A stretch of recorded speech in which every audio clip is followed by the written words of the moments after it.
99 TV big డిబేట్కి స్వాగతం. పశ్చిమాసియాలో సంక్షోభం రోజు రోజుకి ముదురుతోంది. ఇరాన్, అమెరికా ఢీ అంటే ఢీ అంటున్నాయి. ఉద్రిక్తతలు తీవ్రతరమవుతుంతో పాటు ఇరాన్ మీద భారీ ఆంక్షలకు ప్రపంచ పోలీసు సిద్ధమయ్యాడు ట్రంప్. అలాగే ఆ ఆంక్షలు ఎలాంటివైనా సరే మేము ఎదుర్కొంటామని చెప్పేసి అదే తెంపరితనంతో ఇరాన్ కూడా సమాధానం ఇస్తుంది. అంటే తెగేదాకా లాగుదామనుకుంటున్న ప్రపంచ పోలీస్ వ్యవహారం మీద ప్రపంచం మొత్తం మండిపడుతుంటే ఇంకా అంత మండిపడుతుందో ఆయన ఎందుకు వెళ్తున్నాడు, అలాగే సబ్సీక్వెంట్గా దీని రిపర్కేషన్స్ ఎలా ఉండబోతున్నాయి, ఎలా ఉన్నాయి, ఎలా ఉండబోతున్నాయి, వీటన్నిటికీ అంశాలన్నిటికీ సంబంధించి బిగ్ డిబేట్లో మనతో పార్టిసిపేట్ చేస్తున్నారు కల్నల్ కెవిన్ పరమేశ్వర్, ఆర్మీ మాజీ అధికారి, కార్గిల్ హీరో. వారితో పాటు పేకెట్ ప్రసాద్ గారు, geopolitical affairs expert, and Kota Saikrishna గారు, జియో పొలిటికల్ అఫైర్స్ ఎక్స్పర్ట్. అందరికీ నమస్తే అండి. టు స్టార్ట్ విత్ పరమేశ్వర్ గారు, ఎందుకంత తెగేదాకా లాగే ప్రయత్నం చేస్తున్నాడు? వయసు మీద పట్టడం వల్ల, చిత్తచాంచల్యం వల్ల, లేకపోతే అమెరికా విధానం అలాగే ఉంటుందా? ఆ కుర్చీలో ఎవరు కూర్చున్నారు? ఫస్ట్ ఆఫ్ ఆల్ మీకు, మీ ప్రేక్షకులకి, మీ ప్యానలిస్ట్ అందరికీ, పెద్దలకి అందరికీ నమస్కారం అండి. అదే రెండు మూడు విషయాలు మనం చూడాల్సింది. ఇప్పుడు ట్రంప్ తీసుకునే ప్రతి ఒక స్టెప్ ఏప్రిల్ 13th నుంచి 13వ తారీఖు నుంచో 14వ తారీఖు నుంచి ఆయన మళ్ళీ ఆంక్షలు మొదలెట్టాడు, నేవల్ బ్లాకేడ్ అని మొదలెట్టాడు. అయితే అప్పటి నుంచి ఒక విషయం ఏంటంటే ఇరాన్కి హార్మోజ్ ని పట్టుకుని కూర్చోవడానికి చాలా ఖర్చు అవుతుంది. బిలియన్స్ ఆఫ్ డాలర్స్ వాళ్ళు హార్మోజ్ డామినేట్ చేయడానికి వాళ్ళు ఇన్వెస్ట్ చేస్తున్నారు, దానిలో డౌటే లేదు.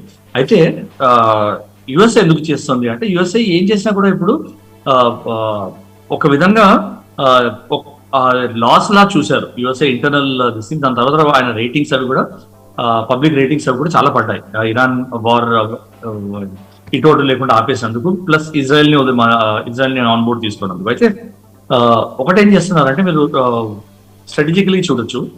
ఒకటేంటంటే ఇంటర్నల్ ఆడియన్స్ కొంచెం ప్లే చేస్తున్నట్టు, ఇంటర్నల్ రిపబ్లికన్ ఆడియన్స్ కి ప్లే చేస్తున్నట్టు చూసారంటే, నిన్న కూడా ఆయన వచ్చి మిడ్ టర్మ్ ఎలక్షన్స్ ఓడిపోయామంటే మనకి నన్ను ఇంపీచ్ చేసేస్తారు, మనము స్టార్ట్ చేసిన ఈ ట్యాక్స్ కట్స్ అన్ని ప్రజలు కోల్పోతారు, ప్రజలకి నష్టం అవుతుంది, రిపబ్లికన్స్ కి నష్టం అవుతుంది అని కూడా ఆయన మాట్లాడారు. అయితే ప్రతి ఒక్కటి ఆయన తీసుకున్న ప్రతి స్టెప్ కూడా మిడ్ టర్మ్ ఎలక్షన్స్ ని వ్యూలో పెట్టుకుని చేస్తున్నాడు. ఈ ఇరాన్ వార్ ని ఎక్స్టెండ్ చేయడం కూడా దానిలోనే చూడాలి క్లియర్ గా. ఎందుకంటే క్లియర్ గా నెతన్యాహు ఆయన తోడు తీసుకోలేదు ఎర్లియర్ చేసిన అగ్రిమెంట్ లో. అది ఎటు అటు కాకుండా కొలాప్స్ అయింది. ఎందుకంటే ఇరాన్ ఇజ్రాయెల్ ఒక టాకింగ్ పార్ట్నర్స్ గా ఇన్వాల్వ్ చేయలేదు. ప్లస్ ఈ పాకిస్తాన్ ఇన్వాల్వ్ చేయడం తోటి పాకిస్తాన్ ఇజ్రాయెల్ ని చీట్ చేసింది అన్న ఒక కథనం కూడా వచ్చింది. అయితే it is an incomplete piece deal అని చాలా మంది ఎక్స్పర్ట్స్ అన్నారు. అది నా ఉద్దేశం కూడా. It was incomplete. ఏదో చేయాలి కాబట్టి పీస్ డీల్ చేసామన్నట్టు చూచాక చేసి సైన్ చేసేసి తొందరపాటులో చేసేసి ఇంటర్నేషనల్ గా ఎక్లెయిమ్ పొందడానికి చేశాడు ఆయన. అది ఫెయిల్ అయ్యేసరికి ఆయన రేటింగ్స్ చాలా దెబ్బతిన్నాయి. అయితే ఇప్పుడు ఇరాన్ మళ్ళీ ఒప్పందాన్ని వైలేట్ చేసింది, అందుకే ఇరాన్ మీద యుద్ధం చేస్తున్నాము, ఇరాన్ మీద ఆర్థిక యుద్ధం స్టార్ట్ చేస్తాము అని అనడం ఏంటంటే భయపెట్టడం. ఇంకా ఇరాన్ ని భయపెట్టి మెల్లగా మళ్ళీ నెగోసియేషన్ టేబుల్కి వచ్చి హార్మోజ్ మీద పట్టును వదిలేటట్టు చేయడానికి ఆయన ట్రై చేస్తున్నాడు. అది కనుక జరిగితే ఆయనకి ఏంటంటే మిడ్ టర్మ్ ఎలక్షన్స్ లో బెనిఫిట్ అవుతుంది. చూడండి, ఇరాన్ ని మోకాళ్ళ బేరానికి తీసుకొచ్చామని చెప్పుకోవచ్చు ఆయన.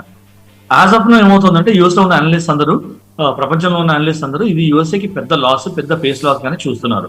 చాలా, నేను మీ ప్రోగ్రామ్స్ లో కూడా అన్నాను, వియత్నాం తర్వాత యుఎస్ఏకి ఇంత పెద్ద లాస్ ఎప్పుడు యుఎస్ఏ ఎదుర్కోలేదు నా ఉద్దేశంలో. పరువు పోయినట్టే అయింది యుఎస్ఏకి ఈ యుద్ధంలో. సో ఏంటంటే ఆయన ఇప్పుడు ఆ పరువు పోయిన దాన్ని కొంచెం రిట్రీవ్ చేసుకోవాలని ట్రై చేస్తున్నాడు. ప్లస్ ఇంటర్నల్ ఆడియన్స్ కి ప్లే చేయాలని చూస్తున్నాడు. But at the cost of whom he is doing all this nonsense? Cost of his own country అండి. యుఎస్ఏ ఆల్వేస్ డస్ దట్ కదా. USA always does that. ఏం చేస్తుందంటే, యుద్ధం స్టార్ట్ చేస్తుంది, వాళ్ళ బెనిఫిట్ చూసుకుంటుంది, వాళ్ళ ఇండస్ట్రీస్ ని ప్లాంట్ చేస్తుంది, పర్మనెంట్ ఫ్లో ఆఫ్ క్యాష్ చూసుకుంటుంది. సో ఇది కూడా వాళ్ళ పెట్రో డాలర్ డామినెన్స్ తగ్గకుండా చూసుకుంటున్న ఒక lopsided and partial aim గానే చూడొచ్చు. ఇరాన్ మీద యుద్ధం కూడా వాళ్ళ పెట్రో డాలర్ ని ప్రొటెక్ట్ చేసుకోవడమే. వాళ్ళు వెనిజులా మీద చేసినా, ఇరాన్ మీద చేసినా కూడా ఆ పెట్రో డాలర్ డామినెన్స్ 1977 ఎప్పుడో ఆయన హెన్రీ కిస్సింజర్ ఎస్టాబ్లిష్ చేసిన పెట్రో డాలర్ డామినెన్స్ ని కంటిన్యూ చేయడానికి. అంతే. యుఎస్ పెట్రో డాలర్ డామినెన్స్ తగ్గిందంటే వాళ్ళ ఎకానమీ దెబ్బతింటుందని మనకు బాగా తెలుసు. ఆ పెట్రో డాలర్ డామినెన్స్ కంటిన్యూ చేయడానికి మాత్రమే చేస్తున్నాడు ఆయన. అంతకన్నా ఆయన దీనిలో ఆబ్జెక్టివ్ ఏమీ లేదు. ఆయనకి హార్మోన్స్ మీద కంట్రోల్ వచ్చేస్తుంది, హార్మోన్స్ లో రెవెన్యూ షేరింగ్ ఉంటుంది, హార్మోన్స్ మీద కంట్రోల్ అటువైపు ఉన్న ఆయిల్ దాని మీద కంట్రోల్ వస్తుంది, మిడిల్ ఈస్ట్ మీద కంట్రోల్ వస్తుంది అని అనుకున్నాడు ఆయన. అది జరగనివ్వలేదు ఇరాన్. దాంతో ఏమవుతుందంటే యుద్ధాన్ని ఇంకా ఆయన చేతిలో లేదు, యుద్ధాన్ని ఆపడం కానీ యుద్ధాన్ని కంటిన్యూ చేయడం కానీ. అది మనం రియలైజ్ చేయాలి. Is also as posed. US Iran ఎట్లాంటి చోట ఇరుక్కున్నా అంటే ఇప్పుడు ఇజ్రాయెల్ ఒప్పుకోకపోతే ఈ యుద్ధం ఆగే ప్రసక్తి లేదు. అది యుఎస్ఏ ఇరాన్ ఇద్దరు రియలైజ్ చేశారు. సో ఇజ్రాయెల్ ఎంగేజ్ చేయాలి. ఇజ్రాయెల్ ఎంగేజ్ చేయాలంటే అక్కడ హమాస్ ని హౌతీస్ ని తగ్గమని చెప్పాలి ఇరాన్. అది ఇరాన్ చెప్పడానికి రెడీగా లేదు. సో ఏంటంటే ఒక ట్రయాంగులర్ ఇంపాస్ లో ఉన్నారు వీళ్ళందరూ, ట్రయాంగులర్ స్టేల్మేట్ లో ఉన్నారు ఈ మూడు దేశాలు.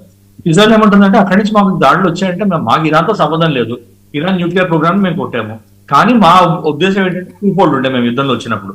ఒకటి ఇరాన్ న్యూక్లియర్ ఫెసిలిటీస్ మీద దాడి, రెండు హమాస్ ని హౌతీస్ ని హెజ్బుల్లాని మేము డెబిలిటేట్ చేస్తాం. వాళ్ళు ఎక్కడి నుంచి అటాక్స్ వస్తే వాళ్ళని మేము అటాక్ చేస్తాం, వాళ్ళు మమ్మల్ని అటాక్ చేసేంత వరకు యుద్ధం కంటిన్యూ అవుతుంది. చాలా క్లియర్ ఆబ్జెక్టివ్ వచ్చింది ఇజ్రాయెల్ చాలా క్లియర్ ఆబ్జెక్టివ్ వచ్చింది. యుఎస్ఏనే ఏదో 3-4 రోజులు యుద్ధం చేసి మన కంట్రోల్ తీసుకుని వెళ్ళిపోదామని వచ్చింది, కానీ దాంతో without proper analysis, without proper preparation రావడంతో ఏంటంటే వాళ్ళ పోక ఇరుక్కుపోయింది దీనిలో. అది బయటికి తీసుకెళ్ళిపోయింది. రైట్. కోట సాయి కృష్ణ గారు.